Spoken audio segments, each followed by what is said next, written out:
میں ہوں آپ کا میزبان ارشد شریف۔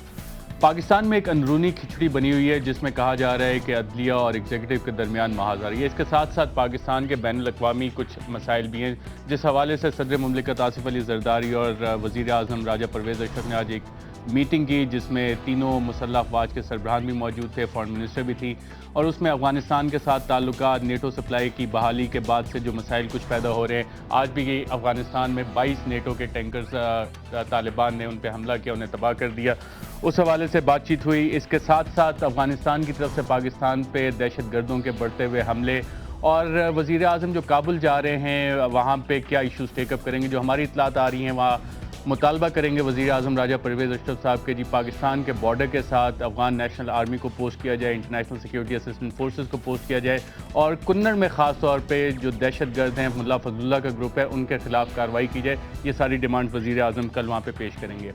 پاکستان کی اندرونی کھچڑی اور بیرونی مسائل پہ گفتگو کرنے کے لیے ہمارے ساتھ اسلام آباد اسٹوڈیو میں آج 3 صحافی موجود ہیں، سینئر صحافی جو اندرونی مسائل اور بین الاقوامی مسائل پہ گہری نظر رکھتے ہیں۔ عامر متین صاحب کسی تعارف کے محتاج نہیں ہیں، سینئر صحافی ہیں، کالمسٹ ہیں، ان کے ساتھ تشریف فرمائے رؤف کلاسا صاحب، ایڈیٹر انویسٹیگیشن ہیں دنیا ٹی وی کے اور ریزیڈنٹ ایڈیٹر ہیں دنیا اخبار کے، ان کے ساتھ تشریف فرمائے ہیں محمد مالک صاحب، فارمر ریزیڈنٹ ایڈیٹر نیوز اور اب گروپ ایڈیٹر ہیں دنیا کے۔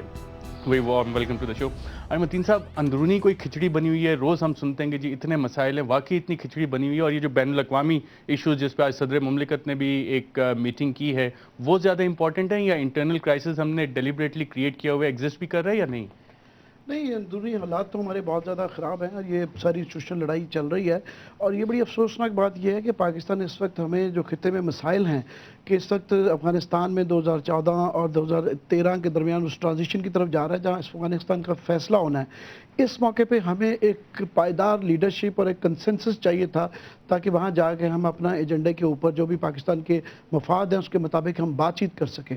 تو اس وقت صورتحال یہ ہے کہ پرائم منسٹر ہر 2-3 مہینے بعد تبدیل ہو جاتا ہے، اور جب پرائم منسٹر ہے وہ بیچارہ اس کے کوئی کریڈینشلز نہیں کہ اس کے فارن افیئرس کا، آئی ڈونٹ تھنک اس کو کوئی پتہ بھی ان بیچاروں کو، اور ساتھ میں ان کے بھی ہارڈلی بریفنگ بھی نہیں ہوئی ہوگی کہ فارن آفس کیا ہے۔ وزیر اعظم راجہ پرویز اشرف کل کابل جائیں گے، انہیں کتنا سیریسلی لیا جائے گا؟ میں امیجن کر رہا ہوں کہ میرے لیے امیجن کرنا راجہ اشرف صاحب کو ایز اے پرائم منسٹر جو کہ فارن پالیسی پہ بات کر رہے ہوں گے اور افغانستان کے متعلق کر رہے ہیں، میرے لیے وہ بڑا فنی سی سچویشن آتی ہے، اور یہ بڑی بدقسمتی کی بات ہے کہ ہارڈلی ان کی بریفنگز بھی نہیں پوری ہوئی ہوں گی۔ ٹھیک ہے، سیاسی آدمی ہیں تو ایسی نیگوشیشن کرنے جا رہے ہیں جس کے متعلق ان کو کوئی آئیڈیا نہیں ہے، then is not backed by the parliament, is not backed by the opposition.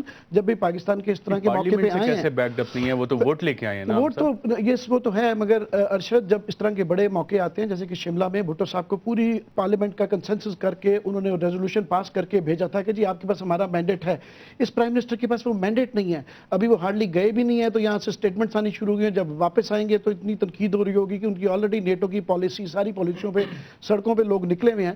تو یہ بڑی ہی بدقسمتی کی بات ہے کہ ہمارا اس وقت ڈومیسٹک جو یہ سارا کیوس ہے اس کی ریفلیکشن جو ہے وہ ہماری فارن پالیسی پہ ہو رہی ہے، اور اس پالیسی پہ آ رہی ہے جس کے اوپر ہماری ساری اکانومی، ساری پالیٹکس اور فیوچر جنریشنز کا دار و مدار ہے۔ رؤف کلاسا صاحب، ہمیں اطلاع ملی ہے کہ آپ بھی وزیر اعظم کے ساتھ کل جا رہے ہیں کابل۔ جتنے مسائل کا عامر متین صاحب نے آئیڈینٹیفائی کیے، کہ آپ کے خیال میں سیریسلی لیا جائے گا وزیر اعظم راجہ پرویز اشرف کو وہاں پہ؟ میرا خیال ہے عامر متین صاحب سے بہتر کون جاتا ہوگا کہ پاکستان کی فارن پالیسی کون چلاتا ہے؟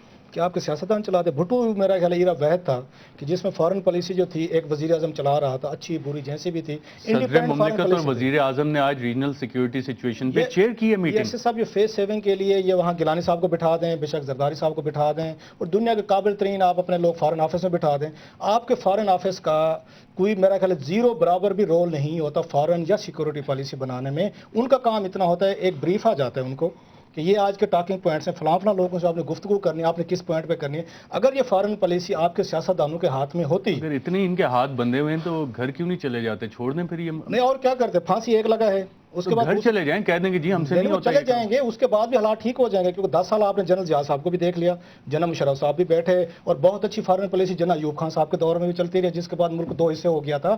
آپ کو سیاستدانوں کو ٹائم دینا پڑے گا، ان کو ٹائم لیے بغیر بات نہیں پڑے گی۔ پوائنٹ یہ نہیں ہے کلاسا صاحب، دوسری بات پوائنٹ یہ ہے کہ اگر آپ کہہ رہے ہیں کہ جی وہ ڈیسیژن نہیں لے سکتے اینڈ دے آر جسٹ پپٹس، تو پھر وہ پپٹس کیوں بیٹھے ہوئے ہیں؟ ایک چیز مان لیں، آپ کی فوج کو، آپ کی اسٹیبلشمنٹ کو ایک یہاں پہ اقتدار کی ایک وہ بڑھ چکی ہے، ایک چسکا پڑ چکا کا اتنی آسانی سے وہ اپنی پاورز کو ییلڈ نہیں کریں گے. آپ کے اداروں میں جو لڑائی لگتی ہے, چاہے عدلیہ ورسز پارلیمنٹ لگے, پارلیمنٹ سے آپ کی فوج لگے, یہ پاور لینے میں کہ پاکستان کا جو ایک وزیر اعظم ہے وہ فارن پالیسی چلائے. آپ کے سامنے بھٹو صاحب کی مثال موجود ہے کہ بھٹو صاحب نے ایک طاقتور وزیر اعظم کے طور پر ملک کو چلایا. جو انجام اس کا فوج, امریکہ یا دوسرے لوگوں نے کیا, پاورز نے, جس میں پاکستانی نہ فوج نے کچھ کیا نہ امریکہ نے کچھ کیا, ایک عدالتی حکم کے تحت پھانسی ہوئی تھی. مالک صاحب, پھانسی کس نے دی تھی بھٹو صاحب کو؟ آپ, میں نے یا کسی عدالتی حکم کے تحت ہوئی تھی نا. تو اس لیے میرا عامر صاحب سے تھوڑا سا ایک معذرت کے ساتھ ڈفرینٹ ویو ہے کہ پاکستان کی فارن پالیسی سے کوئی نہیں رکھتا کہ عامر متین صاحب وزیر اعظم بن جائیں, راجہ صاحب ہوں, اے بی سی ڈی کوئی ہو. نہیں, عامر صاحب اگر وزیر اعظم بن گئے یہ مختلف فیصلے کریں گے اور بڑے پاورفل وزیر اعظم ہوں گے. مالک صاحب, کلاسر صاحب کی بات ہی کو لے کے آگے چلتے ہیں. کہا یہ جاتا ہے کہ جی جنرل کیانی صاحب جمہوریت کو سپورٹ کرتے ہیں, اور لیکن کلاسر صاحب کہہ رہے ہیں جی آج بھی فوج بیٹھ کے یہ سارے کام کریے. کیا واقعی ایسا ہے؟ نہیں, میں بہت حد تک ان سے ایگری کرتا ہوں روف سے اس بات پہ, لیکن اس کو آپ ایک بلینکٹ ایکسکیوز نہیں بنا سکتے اپنی انکمپٹنسز کا.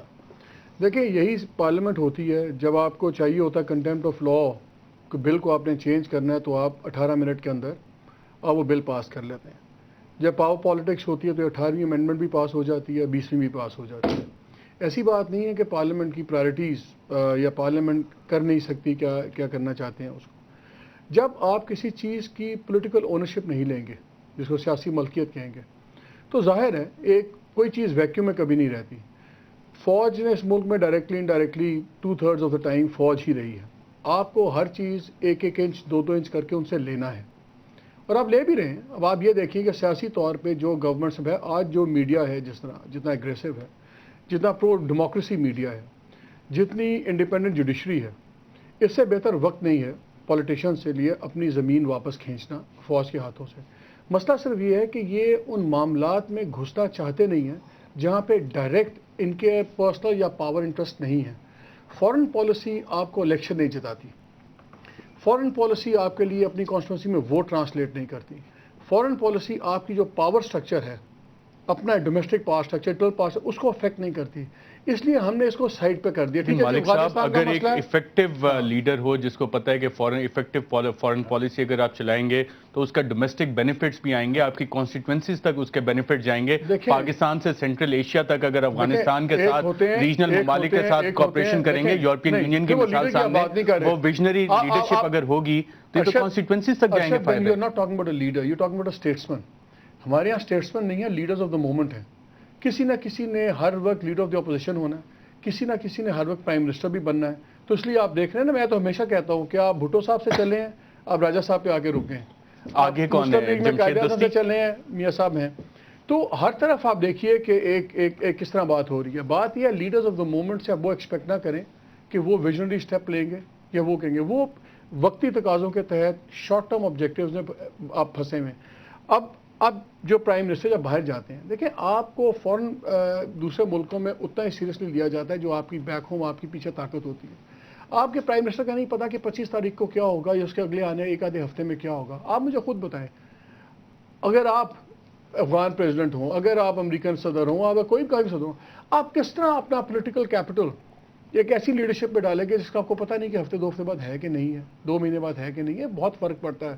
ڈومیسٹک اسٹیبلٹی ہمیشہ ٹرانسلیٹ کرتی ہے into a strong foreign policy, اور جتنا چھوٹا ملک ہوگا اس کی افیکٹو اتنی فارن پالیسی چاہیے. آپ کو یاد ہے ورلڈ وار کی ایگزامپل دیکھ لیں, سوئٹزرلینڈ اتنا سا تھا, پوری دنیا سے گرد گر گئی, وہ اپنی جگہ رہا, اس کو نہ جرمنز نے چھیڑا نہ کسی اور نے چھیڑا. سو جتنے آپ چھوٹے ملک ہوتے ہیں, جتنی آپ کی دوسری کمزوری ہوتی ہے, اتنی آپ کی فارن پالیسی کی اسٹرینتھ ہوتی ہے. ہمارے یہاں فارن پالیسی تو سیاسی قیادت نے ایبڈیکیٹ کر دی ہوئی ہے خود, وہ لینا چاہتے ہی نہیں ہیں. جب لینا نہیں چاہتے تو جو 60 سال سے چلا رہے ہیں وہ آپ کے حوالے کیوں کریں گے؟ اب جہاں جہاں آپ نے جگہ چھوڑی بھی, جہاں جگہ ہم دبا بھی سکتے تھے ایز اے سویلینز, جہاں جہاں فوج سے آپ کھینچ سکتے تھے, اگر وہاں پہ ہم دباؤ نہیں ڈالیں گے تو کون اپنی پاور چھوڑتا؟ کمپیٹنسی آف دا لیڈرشپ کا سوال آتا ہے. عامر متین صاحب, 2 ڈیمانڈز وزیر اعظم صاحب لے کے جا رہے ہیں کہ ایک تو جی افغان بارڈر پہ آپ اپنی فورسز کو پوسٹ کریں, اور دوسرا کنڑ میں کارروائی کریں. کیا افغان حکومت یہ دونوں ڈیمانڈز مان لے گی؟ ارشد, میرا خیال یہ اسپیسیفک جو ہیں افغانستان اور پاکستان کا جو اس وقت ایشو ہے, یہ ریجنلی اس وقت پوری دنیا کے نیٹو وہاں پہ بیٹھی ہوئی ہے اور امریکہ وہاں پہ بیٹھا ہوا ہے, اور یہ پورے ریجنل سارے انوالوڈ ہیں. تو اس کی جو پالیسی ہے وہ بڑی کمپریہنسو پالیسیز ہے. اس کی چین لارجر چین کے بڑے چھوٹے کمپوننٹ ہیں کہ یہ ہمارا افغانستان کے ساتھ مسئلہ چل رہا ہے اور یہ پہلا واقعہ نہیں ہے, کافی دفعہ ہو چکا ہوا ہے اور ہم پروٹیسٹ کرتے ہیں, وہ نہیں مانتے ہیں, پھر ان کی طرف سے الزام ہو جاتا ہے کہ ہم انٹرفیئرنس کرتے ہیں, وہ نہیں کر رہے ہیں. تو میرا خیال ہے ایک فلکس چل رہا ہے, کیونکہ اس کی پہلے زیادہ ٹینشن تھی جب یہ پہلے ایسے واقعات ہو رہے تھے تو اس وقت ہمارے اور امریکہ کی بات چیت نہیں ہو رہی تھی. تو ابھی تھوڑی سی بات چیت آگے بڑھی ہے, تو وہاں سے وہ کروانے کے لیے میرا حال امریکہ کا رول بہت امپارٹنٹ ہو جاتا ہے, کیونکہ افغانستان متین میں صاحب, امریکہ کا رول اس میں کیا ہوگا؟ پاکستان کی ڈیمانڈز کابل, اسلام آباد کی ڈیمانڈز کابل کتنی مانے گا اور امریکہ کا اس میں کیا کردار ہوگا؟ اس پہ آپ کو بتائیں گے ایک وقفے کے بعد, اور آپ کو یہ بھی بتائیں گے کہ باجوڑ, دیر اور چترال میں جو حملے ہو رہے ہیں اس کے پیچھے کیا واقعی ان گروپس کی پش پناہی افغان حکومت کر رہی ہے, انٹرنیشنل فورسز کا اس میں کیا کردار ہے؟ اس پہ گفتگو کریں گے ایک وقفے کے بعد.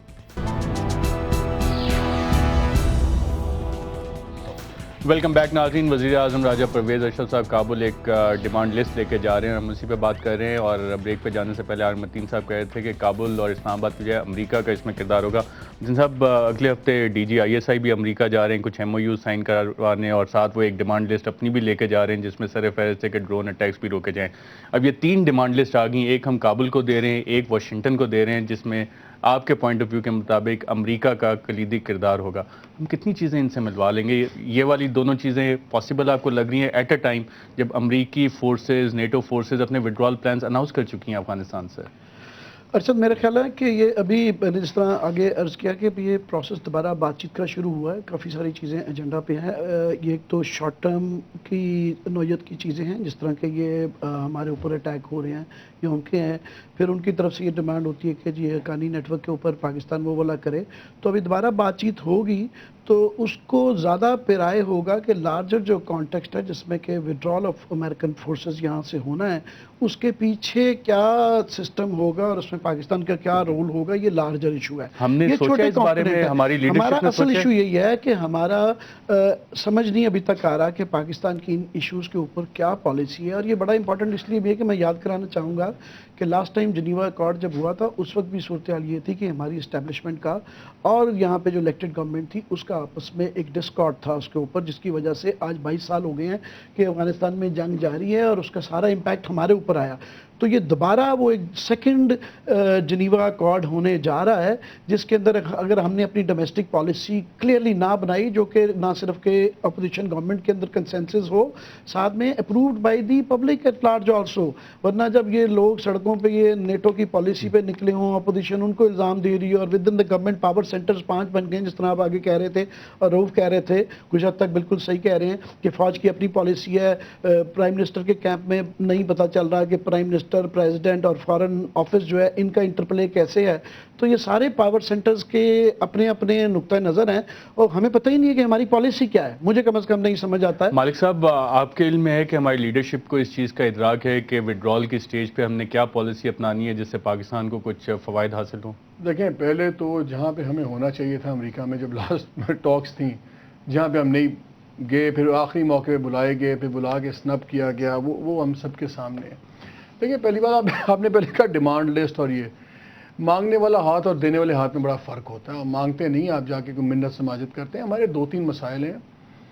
پہلی بات ہمیں ریلائز کرنا چاہیے جو بہت بڑا امریکہ میں ایک پیراڈائم شفٹ ہو گیا ہے کہ we are seen part of a problem. اب پاکستان کو اور آپ کو کلب کیا جاتا ہے افغانستان کے ساتھ. 2014 کے بعد افغانستان پرابلم نہیں ہے, پرابلم پاکستان کا ہے. ابھی رائن کارکر نے جہاں سے وہاں سے سفیر سبکدوش ہوئے ہیں, ان کا اسٹیٹمنٹ آج بھی چھپا ہوا ہے, اور انہوں نے کہا کہ جی کوئی ملا عمر سے بات نہیں بنتی نظر آتی, and we will have to cull a lot of حقانیز, اور تب کہیں جا کے بات آگے چلے گی. اب یہ وہ لوگ ہیں جو گراؤنڈ پہ ہیں, جو ہمارے کچھ لوگ تھے جو آپ کو سپورٹ کرتے تھے. جان کیری تھا, وائس پریزیڈنٹ بائیڈن تھے, یہ وہ لوگ تھے جنہوں نے پاکستان کو بڑا سپورٹ کیا. ان لوگوں نے بھی ہاتھ اٹھا لیا ہوا. ہم نے بڑا کلیئر, جس طرح ہم نے پہلے اسٹانس لیا اور جس طرح ہم بیک آف کیے, اب جو ایک دم کیپیٹولیشن ہوئی ہے اس کے وجوہات تھیں. جب آپ انٹرنلی بات کرتے ہیں وزارت خارجہ میں, دوسرے لوگ آپ کو بتاتے ہیں کہ جب تو وہاں تک بہت پہنچ گئی تھی کہ امریکنوں نے پرائیویٹلی یہ کہہ دیا تھا کہ ہماری جنگ اس حد تک افیکٹ ہو گئی ہے کہ ہم میں خود اگر بوٹس آن گراؤنڈ ڈالنے پڑے تو ہم آپ کو ڈال دیں گے. اور یہ پلاننگز ہوئی ہیں ساری, اور یہ ہے. تو اب اس لیے جو ہمارا ایک دم ایک پینک وڈرال ہوا ہے, ہماری پرابلم ہے ہم ہر چیز کو دیکھیں, نیگوشیٹ کرنے کا ایک ٹائم ہوتا ہے, آنکھیں دکھانے کا بھی ٹائم ہوتا ہے, اور صلح کرنے کا بھی ٹائم ہوتا ہے. ہم ہمیشہ صحیح کام غلط وقت پہ کرتے ہیں, اس لیے وہ چیز کا فائدہ نہیں ہوتا. جب ایک سٹانس لیا ہم نے, اس پہ ہارڈ بارگیننگ کر کے ہمیں اس پہ بات آگے چلانی چاہیے تھی. ہم نے اس بات کو اتنا لسی بنایا, جو بارگیننگ چپس تھی اپنے, وہ بارگیننگ پاور لوز کر دی اپنی. We overstate the whole thing, we overplayed a hand. اور ہوا کیا کہ آپ پرانی سے بھی آدھی تنخواہ پہ آپ کو آنا پڑا. آپ بات کرتے ہیں وہ ڈالرز کی, اب کیا ہو رہا ہے, اب تو مفت میں کر رہے ہیں. اب آپ کو نہیں, اب آپ کو دے رہے ہیں پیسے, اب آپ کو دوسرے ہیڈز میں دیں گے. آپ کو پچھلے بیک لاگس کلیئر کریں گے. آپ کو سی ایس ایف کے ملیں گے, آپ کو بجائے اس طرح کنٹینرز میں دینے کے بجائے بات ہو رہی کہ ریکنسٹرکشن کے کھاتے میں آپ کو پیسے ملیں گے. اب سب کچھ ہو رہا ہے. لیکن ساتھ جو آپ کی سب سے ایشو دیکھیں, ڈرونز کی بات چل رہی ہے. پرائیویٹلی آپ بات کریں, یقین مانے میں آپ کو ٹیلی ویژن پہ کہہ رہا ہوں, پرائیویٹلی آپ بات کریں, چاہے وہ آرمی کے افسران ہیں وہ بالکل ڈرونز کے حق میں, گورنمنٹ کے ہیں وہ ڈرونز کے حق میں ہیں. آپ قبائلی جرنلسٹوں سے بات کریں, ہمارے دوستوں سے, وہ بھی وہ اس طرح ریاکٹ نہیں کرتے جس طرح آپ اور میں ریاکٹ کرتے ہیں. شاید وہ کہتے ہیں کہ اتنے زیادہ غلط نہیں. ہیومن رائٹس کا تو ایشو ہے نا, جو بالکل ہے. لوگ اس میں مارے جاتے ہیں. میں آپ کو بتا رہا ہوں کہ یہ بڑا ایک ڈیفیکلٹ ایشو ہے جس پہ گراؤنڈ ریئلٹی اور ہے, ریٹرک اور ہے. اور ریٹرک کس نے بنائی ہے؟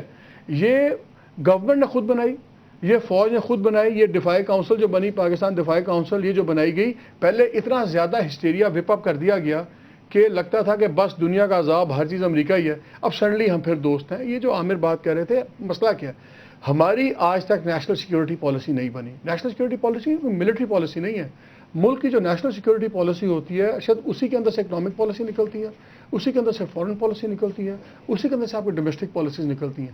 ہمارا ایک اوور آرچنگ ڈاکیومنٹ ہی نہیں ہے, لیکن وہ شاید سمجھتے ہیں کہ ایک شاید نیشنل سیکیورٹی پالیسی ہے. میں کلاسر صاحب سے پوچھ رہا ہوں, کلاسر صاحب پچھلے دنوں دوبارہ طالبان کے حملے جو طالبان نے کلیم کیا, گجرات میں بھی واقعات ہوئے, ابھی دوبارہ آپ دیکھیں دیر, چترال, باجوڑ, یہاں پہ بھی ملیٹنٹ اٹیکس دوبارہ سے ہو رہے ہیں, بنوں میں حملہ ہوا, یہ ساری چیزیں ہو رہی ہیں. جب ایک طرف یہ چیز چل رہی ہے کہ دوبارہ ایک ہم کم بیک دیکھ رہے ہیں ملیٹنسی کا پاکستان میں, اس پہ بات نہیں ہو رہی, وہ ہمارے ڈسکورس سے مسنگ ہے. دوسری طرف افغانستان سے انٹرنیشنل فورسز جا رہی ہیں. آپ کو ایک نیریٹو ڈیولپ ہوتا ہوا نظر آ رہا ہے کہ جناب ہم نے ایک سپر پاور سوویت یونین کو ہرا دیا, اب دوسری کو ہرا دیا. جب یہ نیریٹو ڈیولپ ہو رہا ہے تو اس کا آپ کو پاکستان پہ بیکلیش ہوتا ہوا نظر آ رہا ہے. کیا یہ اسی نیشنل سیکیورٹی پالیسی کا حصہ ہے جو in written national security policy ہے جس کی طرف مالک صاحب نے اشارہ کیا؟ ارشد بات وہیں پہ جائے گی, اور میرا خیال ہے دنیا بعض دفعہ ہم پہ ہنستی بھی ہوگی جتنے دنیا کے فارن آفیسز ہوتے ہوں گے, جب پاکستان کو اس سچویشن میں دیکھتے ہوں گے جو آپ ایکسپلین کر رہے ہیں کہ ایک ملک اپنا انٹرنلی طور پر کتنی ڈسٹربنس کا شکار ہے. صرف ایک نہیں ہے, یہ ملیٹنسی تو ایک میجر فیکٹر جو آپ بتا رہے ہیں. الٹریسی یہاں پہ دیکھ رہے ہیں, لا لیسنس دیکھ, لا لیسنس اس سے زیادہ ہے, وہ چاہے آپ پورے ملک میں اٹھا کے دیکھ رہے ہیں, ملیٹنسی سے بڑا ایشو آپ کو لا لیسنس. انویسٹر یہاں پہ آنے کو تیار نہیں ہے, روزگار آپ کو ملنے کو تیار نہیں. لیکن ان تمام کے باوجود ہمارا ایجنڈا دیکھیں, ہم امریکہ سے ٹکر لے چکے ہیں, ہم نیٹو کے 2 ممالک سے ہم نے لڑائی لے لیے, ہیڈ آن لے لیا ہم نے, ابھی بھی ہم لڑنے کو تیار ہے. بھارت کے ساتھ ہمارے مسائل حل نہیں ہونے یہ پار ہے. افغانستان میں روزانہ ہمارا کلیم ہو رہا ہے. مجھے سمجھ نہیں آتا. چائنا میں ہم نے بندے بھیجے. آپ چائنا کو دیکھیں, اس کے ساتھ آپ کا ایران ہے, آپ کے ساتھ وہ ڈیلی آپ کو کمپلینٹ کرتا ہے کہ یہاں سے فنڈنگ ہو رہی ہے. تو مجھے سم ٹائم کو اپنے بارے میں ایک ویو فیل ہوتا ہے. میں قوم کا تو نہیں کہتا, نہ پالیسی میکر کا, میں کوئی بیمار انسان ہوں, کوئی سکھ آدمی ہوں کہ اپنا گھر کا مسئلہ مجھ سے حل نہیں ہو رہا. میں اپنی ایک فیملی رن کر رہا ہوں, اس فیملی کے مسائل چھوٹے موٹے مجھ سے حل نہیں ہو رہے, اور میں چل پڑا ہوں پورے محلے کے یا پورے ملک کے مسائل حل کرنے. سو پاکستانی کو جو ہم نے یہ ڈال دیا نا لذت کہ آپ چھوڑیں جی, آپ نے پوری دنیا فتح کرنی ہے, ہم نے بھارت میں لال قلعے پہ ہم نے جھنڈا لہرانا ہے, کابل پہ ہمارا مرضی کا وزیر اعظم نہیں ہوگا, پاکستان نہیں چلے گا. اور سب سے بڑی بات یہ ہے کہ ہم نے امریکہ کو جو آپ نے بات کی ہے اس کو شکست دینی ہے. بھائی جب آپ نے روس کو شکست دی تھی تو دنیا کے 130 ممالک آپ کے پیچھے کھڑے تھے, اب دنیا کے 130 ممالک آپ کے خلاف ہیں. اب ایک جو نیریٹو ہے وہ تو یہی ہے نا کہ وہ سارے ملک بھاگ رہے ہیں افغانستان سے. سر وہ کوئی نہیں بھاگ رہا, کیونکہ ہمارے پڑھنے کا رواج. چھوٹی سی بات جب نیشنل سیکورٹی پالیسی کی بات ہوتی ہے, پڑھی ہے آپ نے اوباما بار آپ نے پڑھی, ہم میں اکثر نے پڑھی ہے, اس میں کسی نے سمجھنے کی کوشش نہیں کی کہ امریکہ کیسے بھاگ رہا ہے افغانستان, جو ہمارا دانشور اپنی قوم کو گولیاں دے رہا ہے وہ بھاگ نہیں رہا. کیا گولیاں دے رہے ہیں؟ کلاسر صاحب بہت امپورٹنٹ پوائنٹ اٹھایا ہے کہ ہمارے دانشور قوم کو کیا گولیاں دے رہے ہیں کہ افغانستان میں کون جنگ جیت رہا ہے, کون جنگ ہار رہا ہے. چائنا اور ایران کا ذکر بھی آیا, وہاں پہ کس طرح کی امریکن پالیسیز ہیں اور ہمارا اس میں کیا کردار ہے, اس طرف بھی آئیں گے ایک وقفے کے بعد.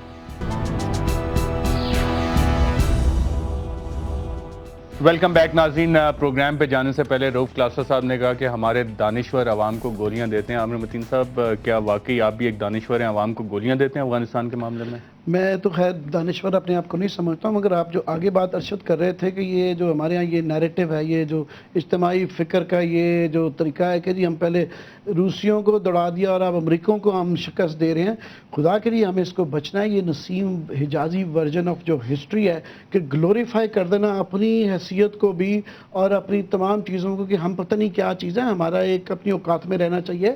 ہم ایک ریئل ورلڈ میں رہتے ہیں جس میں تمام قومیں ہیں اور اس کے اندر ہم نے اپنے مفادات دیکھنے ہیں۔ تو یہ حمید گلز آف دس ورلڈ اور یہ جو جلال آباد کی جو انہوں نے جس طرح ایگزیجریٹ کر کے کیا تھا، یاد رہے کہ پچھلی دفعہ جب افغانستان میں یہ ہوا، روس کو جب شکست ہوئی، ہمارا کیا اس میں ہوا؟ امریکی تو چلے گئے، نقصان تو ہمارا ہوا، 30 سال سے ہم بھگت رہے ہیں، ہمارا سارا ملک ڈیسٹیبلائز ہو گیا۔ تو یہ جو امریکی بھی جو جا رہے ہیں، صرف یہ نہیں سوچ لینا کہ ان کو بھگانا ڈالر کی جستجو میں یہ تو ہوتا ہے نا، اس میں دوبارہ اس میں اپنے مفادات ہم نے دیکھنے ہیں کہ صرف ان کو بھیجنے میں اور شکست دینے میں ہمارا کوئی انٹرسٹ نہیں ہے۔ صرف ہمیں دیکھنا ہے کہ تمام ملک ریجنل لوگ کیسے سوچ رہے ہیں، باہر کے ملک کیسے دیکھ رہے ہیں، ہمارا اس میں کیا مفاد ہے، مل بیٹھ کے جب تک اس کی پالیسی بننی چاہیے۔ یہ جو ریجنل میں چائنا اور ایران کے ساتھ امریکہ کے معاملات کیا ہیں؟ ابھی ایک ڈیوڈ سینگر کی لیٹسٹ کتاب آئی ہے، اس میں چل رہا ہے کہ جی کوورٹ اٹیکس، ایرانی نیوکلیر پروگرام پہ سائبر اٹیکس چلتے رہے ہیں، چائنا کی کنٹینمنٹ اگلا ٹارگیٹ پاکستان، افغانستان تو چھوٹے سائٹ ہیں۔ میں یہی کہہ رہا ہوں کہ ایگزیکٹلی یہ بڑے پیچیدہ مسائل ہیں، اس میں ہم نے اپنے بائیلیٹرل بھی دیکھنا ہے کہ ایران کے ساتھ کیسے ہے، چائنا کے ساتھ کیسے، امریکہ کے ساتھ کیسے، اور اوور آل پالیسی کیسے بنتی ہے۔ اس کو اس نیریٹو میں دیکھنا کہ جی ہم نے ان کو بھی شکست دے دی، یہ بڑی سمپلیفیکیشن ہے۔ اور یہ دفاعی کونسل اور یہ جو ہمارے مولوی حضرات اور یہ گنگو لوگ ہیں، یہ اس طرح کے سلوگنز کے اندر اصل پیچیدگیوں کو جن کی آپ بات کر رہے ہیں یہ گوا دیتے ہیں۔ ہمیں خدا کے لیے ان چیزوں سے بچنے کی ضرورت ہے۔ مالک صاحب کیا عوام ایک کو چیز دیکھ لیں، پچھلے 70-80 سال میں اب ملک تاریخ اٹھا لیں دنیا کی، کن ملکوں نے ترقی کی ہے؟ جنہوں نے کانفنٹریشن اپنائی ہے، لڑائی جھگڑا کیا نیبر سے، دوسروں سے، ان میں سے کوئی ترقی نہیں کی۔ چاہے ملیشیا ہے، چاہے کوئی اور ہے، جہاں جہاں تعلیم پہ پیسہ لگا ہے، جہاں جہاں نو کانفلکٹ آپ نے پالیسی بنائی کہ ہم نے جھگڑا نہیں کرنا، وہ ملک کہاں سے کہاں چلے گئے۔ ایون بنگلہ دیش، دوسرے، ٹرکی لیٹسٹ ایگزامپل ہے، اس سے خوبصورت ایگزامپل، ترقی کی، ماڈریشن کی، ڈیموکریسی کی کوئی نہیں ہے۔ پہلی پالیسی انہوں نے بنائی no conflict policy with neighbours and others, اور اس کو دیکھیں وہی ترکی کہاں سے کہاں پہنچ گیا، پوری دنیا۔ ہمارے ہاں تو یو این کی رپورٹس ہیں 50% سے زیادہ عوام غربت کی سطح سے نیچے ہیں۔ کہ اس لیے نا کہ آپ کے کل میں ایک سیمینار میں تھا، میرے رونگٹے کھڑے ہو گئے، انہوں نے کہا کہ جی پاکستان میں 46%، 46% آف یوتھ میل نرشڈ ہے، انڈر نرشڈ ہے، 46%۔ جہاں پہ 46% آپ کے لوگ انڈر نرشڈ ہوں، اس کا مطلب ہے فزیکلی بھی کمزور، مینٹلی بھی کمزور۔ آدھی عوام، آدھی 2.5 کروڑ بچہ آپ کا روزانہ اسکول نہیں جا رہا۔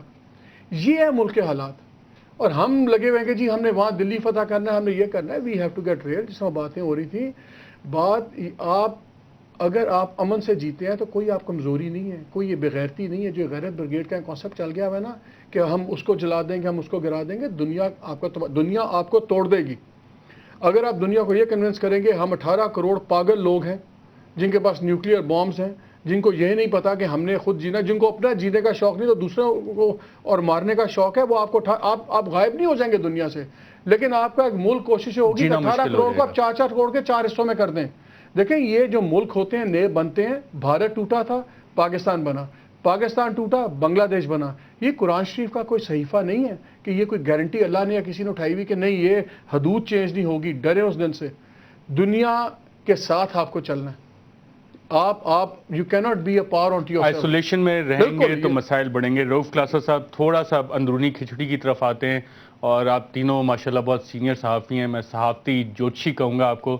ملتان میں بائی الیکشنز ہو رہے ہیں، کیا گیلانی صاحب مروائیں گے؟ سوچ سمجھ کے یہ سارے پروجیکشنز کرنا، مروائیں گے یہ بتائیں گیلانی صاحب کے صاحبزادے ان کا کل کیا فیٹ ہوگا ملتان میں؟ ایک تو میرا خیال ہے کہ اس میں زیادہ کوئی لمبی چوڑی کوئی سائنس، راکٹ سائنس انوالو نہیں ہے۔ میری بہت سارے لوگوں سے بات بھی ہے کہ گیلانی صاحب کو جو کہ جس طریقے سے ہٹایا گیا ہے یہاں سے، چاہے عدالتی حکم پہ بھی ہٹایا گیا ہے، تو ساؤتھ میں سریکیو میں پرٹیکولرلی ایک سینس آف ریونج آئی ہے، سینس آف ڈپریویشن ہے کہ ہمارا ایک وزیر اعظم گیا اور اس نے بلا مقابلہ ساؤتھ میں بہت کام کیا، گیلانی نے اچھے خاصے کام کیے ہیں۔ اس کا رزلٹ آپ نے دیکھو جب وہاں پہ باقی ملک میں کام کیوں نہیں شاہ محمود قریشی صاحب، میں اس پہ بھی آتا ہوں، جب شاہ محمود قریشی صاحب نے آ کے ریزائن کیا تھا اور ان کی سیٹ پہ جب موسیٰ گیلانی لڑے تھے تو موسیٰ گیلانی کی پتہ لیڈ کتنی تھی، انہوں نے 92,000 سے لیڈ سے ہرایا تھا اپنے اپوننٹ کو. تو اب کی دفعہ یہ گیلانی صاحب خود کنوینسنگ کر رہے ہیں, خود جلسے جلوسوں میں جا رہے ہیں, اور لوگوں میں جو وہاں پہ ایک چیز دیکھنے والے, مجھے نہیں پتا کل یہاں پہ کتنے ٹیلی ویژن چینل جو ہیں وہ اس کو ایک طرح کا کیس اسٹڈی بنا کے پیش کر سکتے تھے کہ لوگ اس کو کیسے دیکھتے ہیں.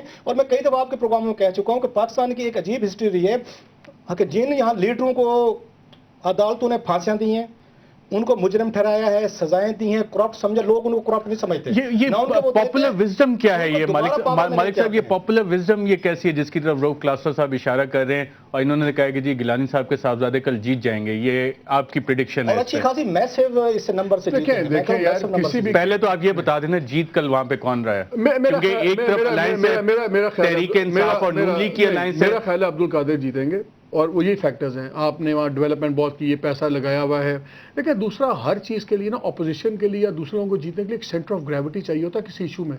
دوسرا کو کوئی ریلنگ نیگیٹو پوائنٹ اتنا بڑا کوئی نہیں ہے کہ جس کے اوپر سے ہار جائیں. ابھی پازیٹیوٹی ہے جو بھی ہے, دیکھیں جس ایریا کا پرائم منسٹر گھر جاتا ہے نا, جس مرضی وجہ سے جائے, وہاں پہ ایک ہوتا ہے ریئیکشن. تو بالکل انہوں نے یہ کہا کہ جی میں اس لیے, حالانکہ گئے نہیں سویا سے, لیکن انہوں نے پورا برایا کہ کیونکہ میں نے سرائیکی صوبے کی بات کی تو اس لیے میں بھیج دیا گیا. انہوں نے ڈیولپمنٹ اپنے حلقے میں پیسہ لگایا ہوا ہے, سب کچھ کیا ہوا ہے, ایک نوولٹی فیکٹر ہے. بٹ ہیونگ سیڈ دیٹ, میرا نہیں خیال کہ یہ جو سی فتح ہے اس کو آپ ایک کیس اسٹڈی کہہ سکتے ہیں of a larger electoral scene to come. یہاں پہ I would be very surprise اگر نہ جیتیں. مجھے کوئی وجہ نہیں. صاحب نے بہت انٹرسٹنگ پوائنٹ اٹھایا کہ ملتان میں جو بائی الیکشنز ہو رہے ہیں اس کو ہم ایک کیس اسٹڈی لے سکتے ہیں اگلے الیکشن ٹرینڈز کے لیے جتنی کانسٹیٹوئنسیز میں ہوگا. میں کہتا نہیں لے سکتے, کیس اسٹڈی نہیں لے سکتے, لیکن اس میں جو الائنسز ہو رہی ہیں تحریک انصاف اور پاکستان مسلم لیگ نواز کی, اور وہاں پہ جو الیکشن کا رزلٹ آئے گا اس کی آگے پروجیکشنز ہم کر سکیں گے نہیں کر سکیں گے. اور کل والے الیکشن کا رزلٹ جس پہ کہ پریڈکشن آ رہی ہے کہ گیلانی صاحب کے صاحبزادے بالکل جیتیں گے, اس کا مجموعی سیاست پہ اور خاص طور پہ تحریک انصاف اور نون لیگ پہ کیا اثر پڑے گا, ایک وقفے کے بعد. ویلکم بیک ناظرین. بریک پہ جانے سے پہلے ہم اپنے گیسٹ پینل سے پوچھ رہے تھے کہ ملتان کے بائی الیکشن کا رزلٹ کیا ہوگا اور اس کو کیس اسٹڈی کے طور پہ لارجر الیکشن ٹرینڈز پہ دیکھا جا سکتا ہے یا نہیں. مالک صاحب تو اس سے ایگری نہیں کر رہے. عامر متین صاحب, پہلے تو آپ کا صحافتی جوتشی والا کردار کل جیتے گا کون, اور پھر دوسرا وہاں پہ الائنس ایک بنی ہوئی ہے, ان آفیشیل الائنس بڑی انٹرسٹنگ ہے تحریک انصاف اور نون لیگ کی.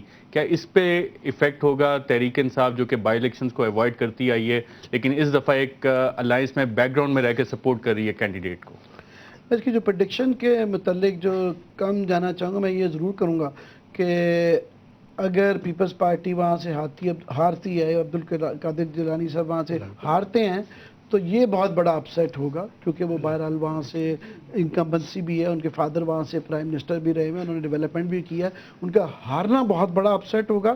باقی زیادہ تر چیزیں ان کے فیور میں جاتی ہیں, مگر میں مالک صاحب سے بہت ایگری کرتا ہوں کہ یہ ساری نیشنل پالیٹکس کو ریفلیکٹ شاید نہ کرے, اور یہ فیوچر ٹرینڈ کے حوالے سے بھی کچھ حد تک تو ریلیونٹ ہوگا مگر حد سے زیادہ نہیں, کیونکہ یہ ایک different environment. By election generally ایک لوکل کانٹیکسٹ ہوتا ہے اور اس کا کافی سارا لوکل کانٹیکسٹ ہے.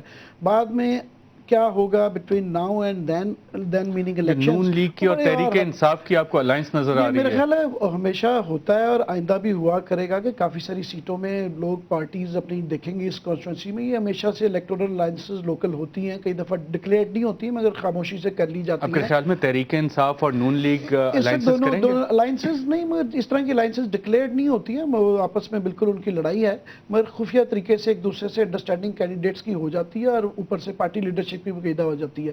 اس دفعہ دونوں کے لیے امپورٹنٹ ہے کہ وہ یہاں سے ملتان پیپلز پارٹی ہارے, اور شاید ان کے لیے تھا نواز شریف وغیرہ کے لیے اس کا ہارنے کا بہت بڑا فائدہ ہے اس کا. تو اس لیے میرا خیال انہوں نے لوکل الائنس کر لی ہوئی ہے اس چیز میں اپنے ووٹرز کے لیے, ان کو سوٹ کرتا ہے دونوں پارٹیز کو. روف کلاسر صاحب, چودھری نثار صاحب نے آج ایک دفعہ پھر عمران خان پہ فائرنگ کی اور کہا کہ جی جنرل پاشا شیشے کے گھر میں بیٹھ کے انہوں نے اس پارٹی کو تخلیق کیا. لوکل الائنس یہاں پہ نظر آ رہی ہے. شاہ محمود قریشی صاحب کہتے ہیں کہ جی نون لیگ کے ساتھ تحریک انصاف کو بیٹھنا چاہیے, جو کہ آبویسلی پی ٹی آئی کی جو سینٹرل ایگزیکٹو کمیٹی ہے اس نے ریجیکٹ کر دیا. آپ کو لگ رہا ہے کہ یہ اس طرح کی الائنس جو لوکل لیول پہ ابھی بنی ہے اور جس کی طرف عامر متین صاحب بھی اشارہ کر رہے ہیں کہ ہر جگہ پہ ڈفرینٹ ریالٹیز ہوتی ہیں اور اس طرح کی الائنسز بن سکتی ہیں, تو جو ووٹر ہے تحریک انصاف کا جو آلریڈی اتنے سارے لوٹوں کی سونامی اپنے اندر برداشت کر رہا ہے, وہ کس طرح سے ریئیکٹ کرے گا؟ ایک چیز عامر صاحب کی بالکل ٹھیک ہے کہ اگر ایون میجر پولیٹیکل پارٹیز ان کو الاؤ نہیں بھی کریں گی کہ آپ ایڈجسٹمنٹ اس الیکشن کے دنوں میں نہ کریں تو وہ خود کر لیں گے. وہ ایڈجسٹمنٹ آپس میں بھی ہو جاتی ہے, ان نون قسم کی, ان اناؤنسڈ ہوتی ہے رادر آئی وڈ سے, اس لیے وہ تو ہوں گے ایڈجسٹمنٹ جہاں پہ. فرق کیا ہوا تحریک انصاف میں اور باقی پارٹیز میں جتنا moral high ground Imran Khan صاحب لینے کی کوشش کرتے ہیں؟ عمران خان صاحب ایک میرا خیال ہے غلطی کر رہے ہیں, میں ایک دو دفعہ پہلے بھی کہا ہے کہ لوگوں کو ایکسپیکٹیشن اس لیول تک لے کر مت جائیں کہ کل کو جب وہ ان پہ یہ ٹائم ہے کہ وہ ڈیلیور کریں, ایکسیکیوٹ کریں, اور وہ کچھ ان کا مصلحت پسندی کا شکار ہو جائیں اور وہ نہ ڈیلیور کر سکے تو عمران خان صاحب کو بہت بڑا نقصان بھی ہوگا. تو لوگوں کو ریئلسٹک ان کی ایسپریشنز ہیں یا ان کی ایکسپیکٹیشن ہے وہاں تک رہیں, جو میرا خیال ہے بعض ٹائم میں فیل کرتا ہوں کہ عمران خان صاحب ان ریئلسٹک ایکسپیکٹیشنز کریٹ کر دیتے ہیں. مسئلہ ان کا کہنا ہے کہ ہم ڈرون حملے رکوا لیں گے. ڈرون حملے تو پاکستان کی ہر حکومت کے رکوا لیں گے, وہ نہیں رکوا سکیں گے. اب امریکہ کو جا کے آپ ان کے ساتھ لڑ تو نہیں سکتے, نیٹو کے ساتھ. ایک میں ان ریئلسٹک ایکسپیکٹیشن میں مالک صاحب انٹرنیشنل میڈیا پہ بھی بہت نظر رکھتے ہیں. وال اسٹریٹ جرنل نے لکھا تھا ایک لفظ چارلٹن عمران خان صاحب کے بارے میں, وہ کیا تھا؟ نہیں دیکھیں, that is a subjective opinion. میرا خیال ہے مجھے دو P T I international media جو عمران خان صاحب ڈارلنگ ہے ویسٹرن میڈیا کے, وہ عمران صاحب, اس کا مطلب کیا ہوتا ہے اس لفظ کا؟ یہ ہے کیا لفظ؟ مجھے تو نہیں آتا یہ. دیکھو charlatan has a negative connotation. It's a negative connotation ہے کہ مطلب یہ آپ کہہ لیں کہ ایک بندہ جو شعبدے بازی بھی کر لے اور keeps changing things and rules and everything, but that is not an issue. چامر کی بات نہیں ہے, اس کے کافی کنوٹیشن. مالک صاحب انٹرنیشنل میڈیا کا ڈارلنگ اور وال اسٹریٹ جرنل اس کو لکھ رہا ہے. ان ریئلسٹک ایکسپیکٹیشن کلاسز صاحب کہہ رہے ہیں. What is international media? International is individuals reporting, ہر ایک کی اپنی سبجیکٹو اوپینین ہوتی ہے. Let's not take it too seriously. مجھے جو نظر آتا ہے, جو رائٹ اور رانگ میری اپنی اسسمنٹ ہے, میرا خیال یہ ہے کہ مجھے پاکستان میں دو پی ٹی آئیز نظر آتی ہیں. ایک رورل پی ٹی آئی ہوگی جو رورل سیاست کرے گی, اس کی ایک اور یارڈ اسٹک ہوگا, اور ایک اربن سیاست ہوگی جو بہت زیادہ ہمیں مورل اور جو ہائی گراؤنڈ مجھے نظر آئے گا مجھے اربن ایریاز میں ہوتا نظر آتا ہے. بیکاز یہاں پہ اربن ایریاز میں کون ہوں گے ان کے؟ دیکھیں بیکاز اربن ایریاز میں سوئنگ ووٹر زیادہ ہوتا ہے, آپ کا یوتھ زیادہ ہے, انفلوئنس ہمارا زیادہ ہے, میڈیا کا سب کچھ. رورل ایریاز میں دھڑے بندی, گروپ بندی, برادریز وغیرہ وہ بڑا اسٹرانگ ہے, اور وہاں پہ لوکل پاور لارڈس ہیں. وہاں پہ عمران ایک حد تک اپنا وہ انقلاب لا سکتے ہیں جو وہ کہنا چاہتے ہیں. ہی ول کمپرومائز کی سونامی, میرا خیال ہے ہی ول کمپرومائز کو کرنا پڑے گا جب ریال پالیٹک میں آپ گھستے ہیں. جو زیادہ ہمیں نظر آئے گا تھوڑا بہت جو چینج یا فریشنس, وہ مجھے اربن ایریاز میں نظر آتی ہے. بیکاز وہاں پہ سوئنگ ووٹ زیادہ ہے, وہاں پہ جو موڈ ہے, یوتھ ہے, ایجوکیشن لیول ہے, وہ اور ہے. اس لیے ہم نے I think we are a prejudging P T I. میں تو پی ٹی آئی کو اس وقت جج کرنا شروع کروں گا الیکشنز کے قریب جب کینڈیڈیٹس سامنے آئیں گے. میرا خیال ہے جب ان کے اپنے الیکشن کا رزلٹ بھی سامنے میرا خیال ہے that is the time to جج پی ٹی آئی, کہ جب یہ نامینیشنز کے کینڈیڈیٹس کن لوگوں کے سامنے آتے ہیں, اور وہاں آپ کو دیکھ لیجیے گا. I am going to take a risk by making political prediction. مجھے رورل اور اربن ایریاز میں بہت ڈیوائڈ نظر آتی ہے کہ جو سٹینڈرڈس کی اور جو معیار کی ہوگی کینڈیڈیٹس کی. فریشنس مجھے اربن ایریاز میں ہوتی نظر آتی ہے, مجھے رورل میں نہیں نظر آتی. شاہ متین صاحب, کل کے ملتان کے بائی الیکشنز اس پہ بات ہوئی. کلاسر صاحب بھی کہتے ہیں کہ عمران خان صاحب ان ریئلسٹک ایکسپیکٹیشنز کریٹ کرتے ہیں. وال اسٹریٹ جرنل جیسا اخبار بھی ان کے بارے میں لکھتا ہے, جو کلاسر صاحب نے ٹرانسلیٹ, مالک صاحب نے ٹرانسلیٹ. وال اسٹریٹ کو کیوں نہ سیریسلی لے رہے ہو Arshad? Why are you getting so hooked on Wall street?